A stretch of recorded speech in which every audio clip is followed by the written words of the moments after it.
Having binges is part of the process of conquering binge eating.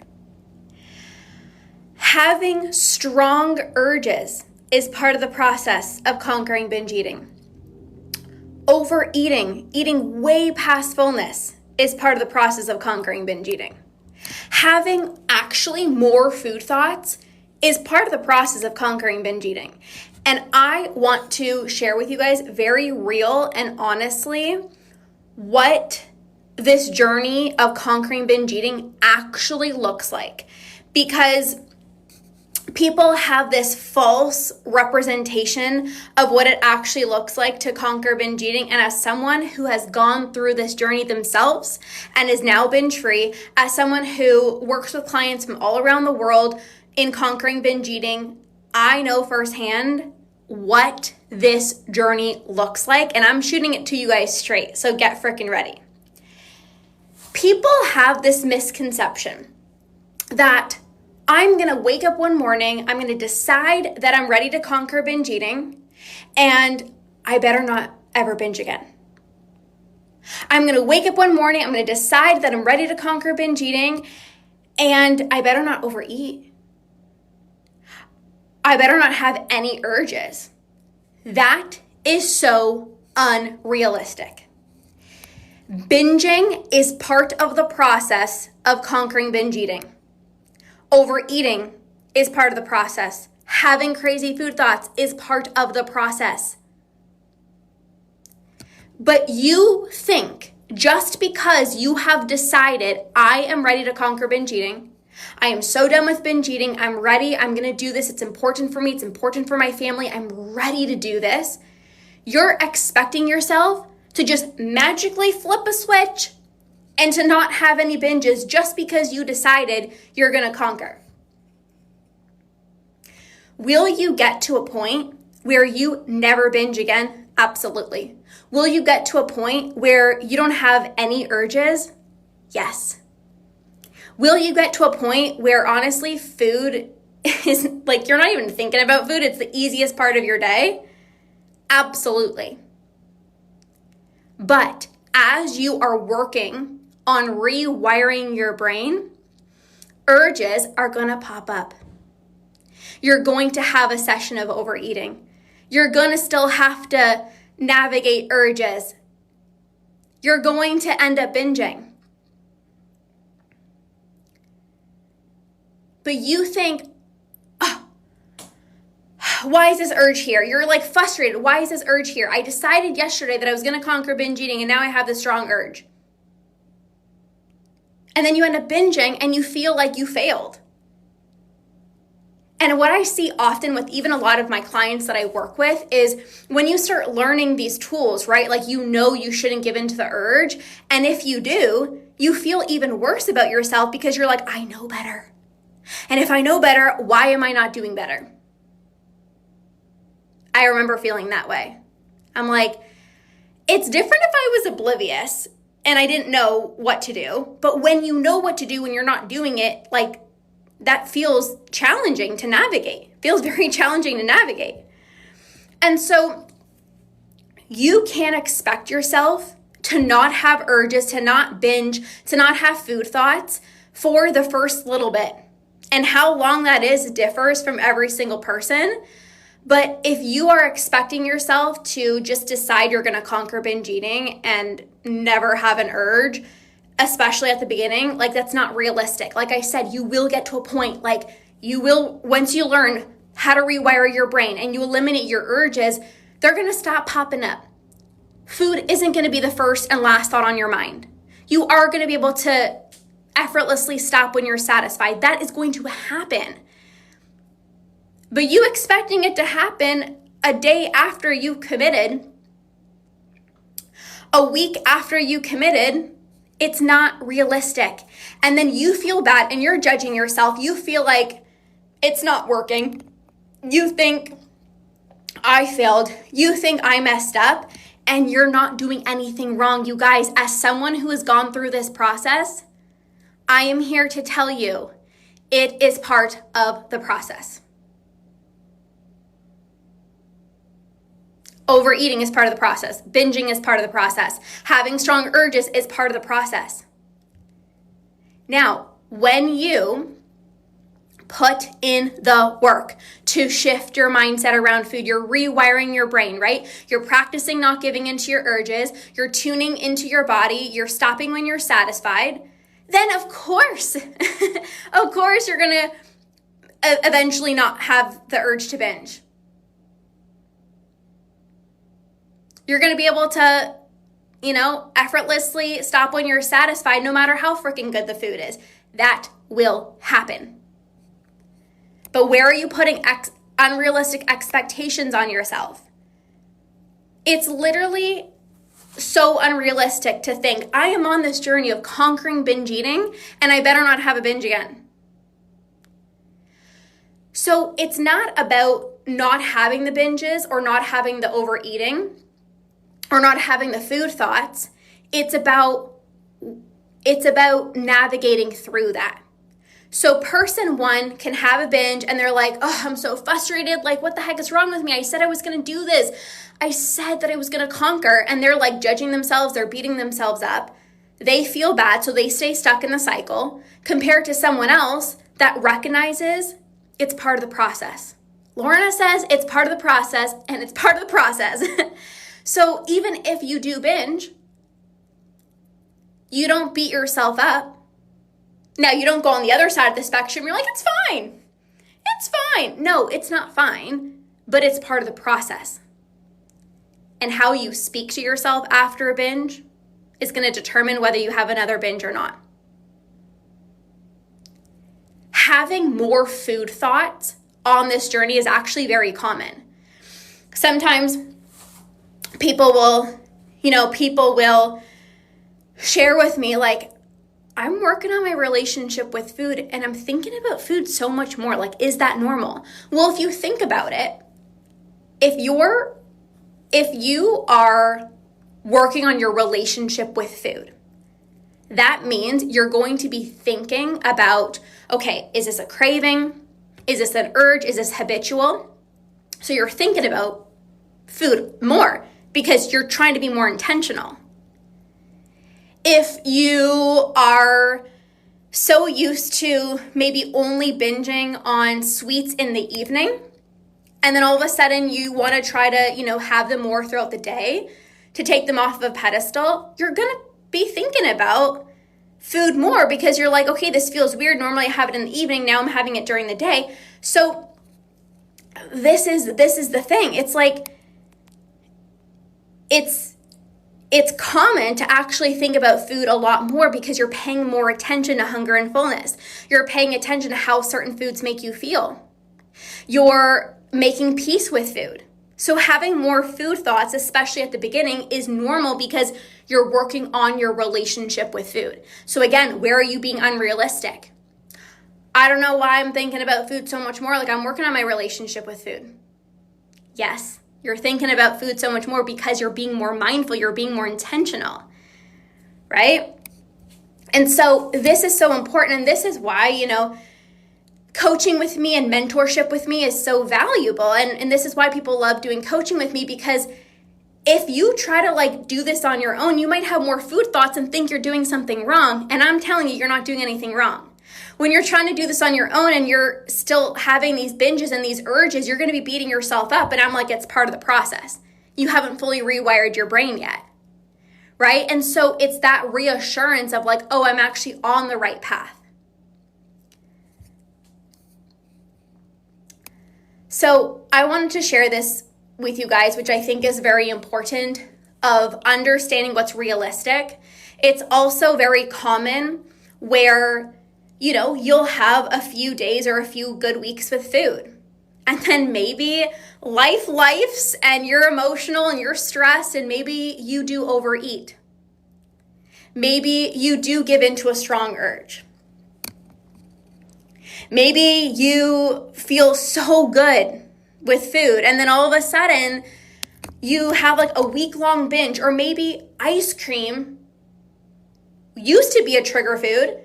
And then you got to a point where you were eating it and you weren't feeling guilty. You weren't having these urges that was just kind of normal. And then all of a sudden you're more impulsive with ice cream again. It's part of the process.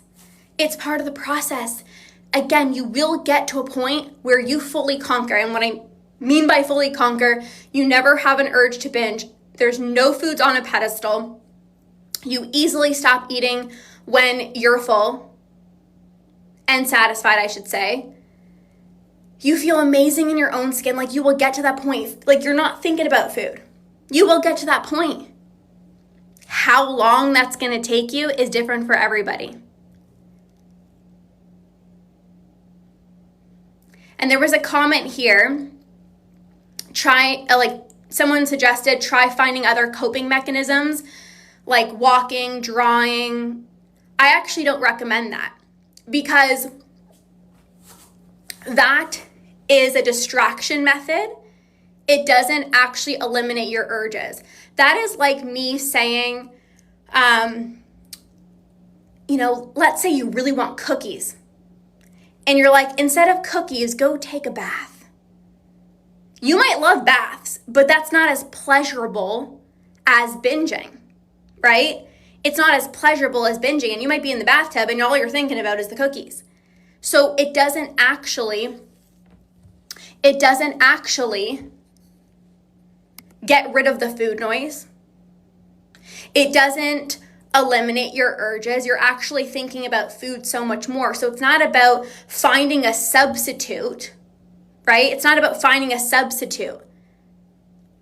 It's about actually healing your relationship with food, rewiring your brain so your urges stop popping up so that you don't have to try to draw or hop in a bath or go for a walk. It's like, I don't even feel the urge to binge anymore. Because taking a bath is not nearly as pleasurable as binging. And we know that, right? So that's something to keep in mind. Okay.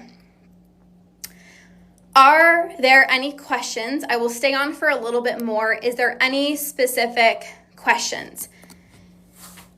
I don't recommend anything unrealistic, unsustainable.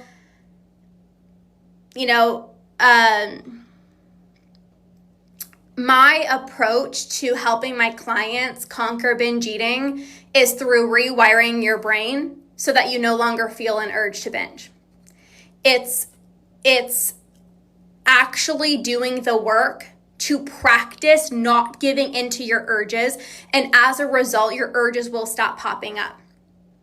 It's doing the work to add more pleasure in your life so that food is no longer the number one source of pleasure in your life. It's making peace with food, shifting your relationship with how you view certain foods so that they no longer become triggering. After a binge is a really good question, like how do you recover after a binge? The first thing, most people go into self-beat-up mode. How many of you guys beat yourself up? You're like, oh, why did I do that? You start judging yourself, you feel like crap. The best thing to do after a binge is try to eat as normally as you would.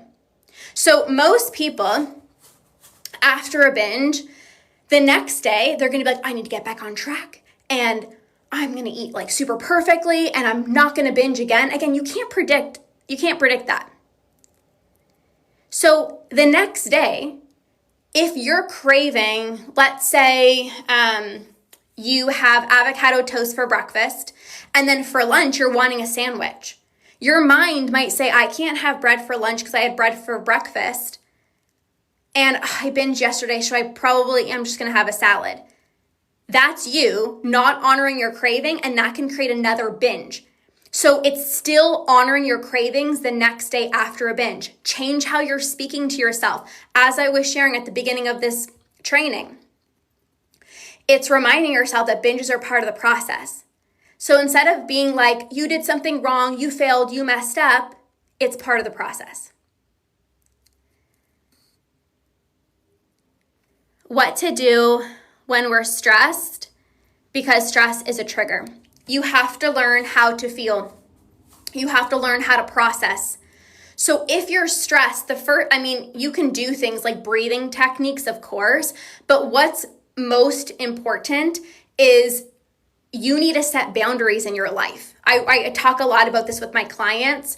If you are constantly saying yes to everything, right, you're going to be stressed. If you're people pleasing, if you're giving, if you have 25 things on your plate, it doesn't matter what technique you use. When you're stressed, it's like you don't have the capacity to do anything other than to use food to self-soothe. So yes, breath work is very, supportive when you are feeling stressed, but more importantly, it's setting those boundaries. What do you need to say no to? What is causing you stress? How can you set boundaries? How can you say no? How can you say no more? Right? Like people have, I work with a lot of clients who are like recovering people pleasers, and they always feel like I just need to say yes all the time. But that is actually causing you stress, and you don't have the capacity to do anything except numb out and self-soothe with food. How do I honor my cravings in moderation? Because when I give in to my cravings, I go all out.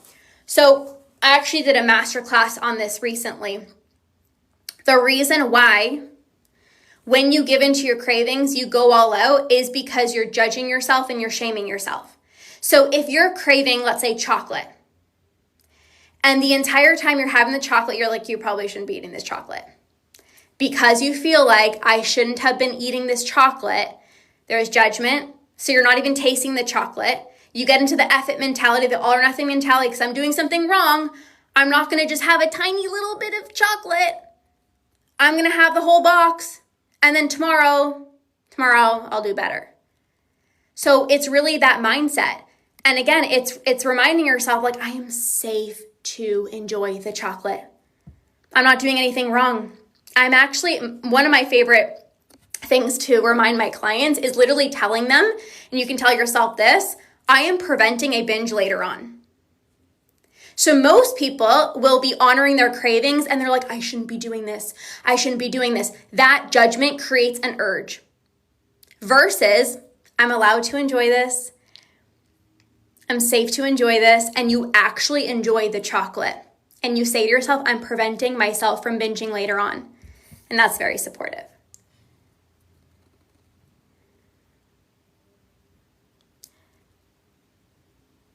So, how can I still lose weight? Because I keep gaining and losing weight and end up binging every time. Well, you need to stop focusing on losing weight. And actually, you'll lose weight. It's so ironic. I support my clients on this all the time. They're like, how do I lose weight? Because every time I try, then I restrict myself, and then I end up binging, and then I'm not losing weight at all. Yes, because you're too obsessed with losing weight. Weight loss will come as a result of you no longer binging. Weight loss will come as a result of no longer losing and gaining, because that's actually very hard on your metabolism. Weight loss will come as a result of no longer eating way past fullness. You guys, I'm telling you right now, when you're no longer binging, when you easily stop eating when you're satisfied, you're not mindlessly snacking in the evening, the weight will come off, but you can't focus on that. When you focus on the weight loss, you're like, what do I have to eat? What should I not eat? Can't eat this, can't eat that. And then you're taking foods out of your diet. You're having these urges. You're ending up binging, and it's this constant cycle. How do I cut out excessive snacking at night? I eat proper filling meals, but my mind wants more. So a few things. So I actually have a client right now that I'm working with, and she's working through snacking late at night. And something that we were chatting through, and maybe you can relate to this, Rena. This particular client had a very unhealthy relationship with rest. So during the day, even though she was eating proper meals, she felt like she couldn't take a minute to just relax. She was always constantly doing something.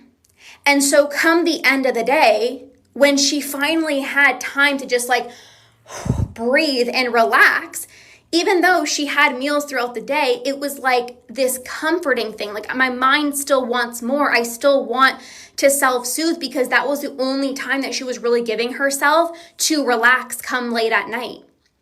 So it's great that you're having filling meals throughout the day, but how is your relationship with rest? Are you having breaks throughout the day? Do you have pleasurable things that you're doing throughout the day? Because if not, finally come the end of the day, you're like, I just need to self-soothe. I need pleasure because I've been giving to everybody. I've been going nonstop throughout the day. And then come the end of the day, it's finally me time. And if you don't have a healthy relationship with rest, you don't know how to just be with yourself. And so it's like, I don't know how to just be with myself. So this feels weird. Like, what do I do? Just like twiddle my thumbs? So let me go into the pantry and let me eat something. People have such a hard time just being with themselves. We weren't taught how to just be. It feels foreign. It feels weird.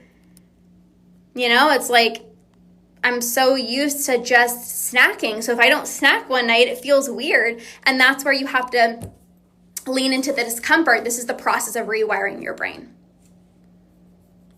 So, amazing questions, you guys. This was fantastic. Thank you guys for asking all of them. If you missed the beginning, this is really all about what you can expect, what's realistic on this journey of healing your relationship with food, what's realistic. Binging is part of the process. Overeating is part of the process. Having strong urges is part of the process. Eventually, when you rewire your brain, you won't have urges, you won't be eating past fullness, you won't be binging anymore. But in the interim of you healing, urges will pop up, food thoughts will be there. And you have to recognize it's part of the process. You're not doing anything wrong. It's part of the process. Now, obviously, if you've been on this journey for a hot minute, right? And you're still having urges or you're still having food thoughts, well, you got to shift your approach because you shouldn't be on this journey for, you know, a long time. And you're still you're still binging like crazy. That's not going to happen if you have the proper tools, right? So yes, it's part of the process, but then I'm not saying like, yeah, just like wait a year and like you're still going to have urges. Like, no, if that is happening, you need the proper tools. And I teach this inside of my programs. All right, you guys, this was what I wanted to share with you guys for today's training.